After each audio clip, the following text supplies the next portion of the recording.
আর আপনি যদি দান না করেন, কৃপণতা যদি করেন, খালি পকেটের মধ্যে টাকা, ব্যাংকের মধ্যে টাকা, সোনালী ব্যাংক, কৃষি ব্যাংক, বাংলাদেশ ব্যাংক, টাকার কোনো অভাব নেই আপনার। সুদের ওপর টাকা, ঘুষের ওপর টাকা, বুঝছেন না? খালি টাকায় টাকা আল্লাহ রাস্তায় দিবে গেলেন, হুজুর কি ওয়াজে পাইল না? হে আল্লাহ রাস্তা দিবে পারবেন না? আল্লাহর কোনো রাস্তা আছে? ওর ফতোয়া দেখলে মাথা খারাপ। আল্লাহর কোনো রাস্তা আছে?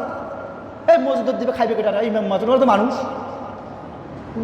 ফতোয়া দেখো, এই মসজিদ দিয়ে লাভটা কি, মাদ্রাসার মধ্যে দিয়ে লাভটা কি? টাইপ করবে, কি দরকারটা? আল্লাহ রাসূল সাল্লাল্লাহু আলাইহি ওয়াসাল্লাম খেজুর পাতার নিচে যা তিনি ইয়ে করছেন, নামাজ পড়ছেন, আমার টাইসের দরকার আছে? বাবা ফতোয়া! হ্যাঁ, তাহলে আপনাকে আল্লাহ রাস্তায় দান করতে হবে। আল্লাহ রাস্তায় দান করবেন, গাছ আপনাকে আঁকড়ে ধরে কোথায় নিয়ে যাবে? ওই আপনি যদি দান যদি না করেন ভাইজান, কৃপণতা যদি করেন, তাহলে ওই জাহান্নাম থেকেও একটা গাছ ছেড়ে দেওয়া আছে।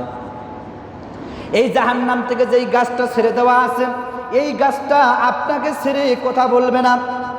এই গাছটা হাসরের ময়দানে আপনাকে আঁকড়ে ধরবে। কেন ওই আঁকড়ে ধরবে? কোনগুলো? যেগুলো আপনি কৃপণতা করেছেন, দান সৎকা করেননি আল্লাহ রাস্তায়, এই সম্পদগুলো আল্লাহ রাব্বুল আমিন আপনাকে একটা গাছ বানায় পাতাগুলো গিয়ে বেরিয়ে দিয়ে ধরবে। এ কই যায়? জান্নাতে না, তোর ঠিকানা জান্নাত নয়। আল্লাহ এই বড় কৃপণ আছেন দুনিয়ার জমিনে। এই মসজিদ দান করে নাই, মাদ্রাসা দান করে নাই, এতিমকে দান করে নাই, মিসকিনকে দান করে নাই, এর কিসের জান্নাত? আল্লাহ ঠিকানা জাহান্নামের মধ্যে। ও গাছ রশি আপনাকে টেনে হিসছে জাহান্নামের মধ্যে ঢুকাইবে। নাউজুবিল্লাহ। এখন বলেন দান করার দরকার আছে না নাই? আপনাদের কি সব কিছু দান করার কথা বলা হয়েছে? 100 টাকায় 2.5 টাকা আপনি দান করেন, ব্যাস আপনার সম্পদ পবিত্র।